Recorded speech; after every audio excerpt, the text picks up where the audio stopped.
কাউয়ারচরে এসে পড়ছি। সবাই দেখেন এই হলে কাউয়ারচরের সেই বিখ্যাত ঝাউবন, সবচেয়ে বড় ঝাউবন কুয়াকাটার ভিতরে। এলে কাউয়ারচর 14 কিলোমিটার লম্বা এই ঝাউবনটা। আর এই সামনে আছে লাল কাঁকড়া ওড়ে। এদিকে যে বীজটা দেখতে পাচ্ছেন এই বীজটা সম্পূর্ণ ওটা লাল কাঁকড়া ওড়ে। আপনাদের সামনে গেলে লাল কাঁকড়া দেখাবো আমরা। এই যে এখানে লাল কাঁকড়া আছে, দৌড়াদৌড়ি করতে আছে। হ্যাঁ, ওই যে লাল কাঁকড়া আছে, ওই দৌড়াদৌড়ি করতে আছে। এবার ভালোটা দেখা যায় না, এই দেখেন। প্রতিটা গর্ত আছে, গর্তের ভিতরে লাল কাঁকড়া থাকে। প্রত্যেকটা গর্তের ভিতরে আপনার লাল কাঁকড়া লুকিয়ে থাকে। প্রতিটা গর্তে হাওয়া ভিতরে চলে গেছে, ওদের সামনে আসলে লুকিয়ে যায় ওরা। আসেন ভাই, ওই যে ওয়েদারটা দেখুন।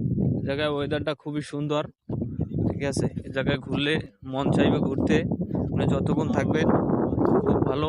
এই জায়গায় নৌকা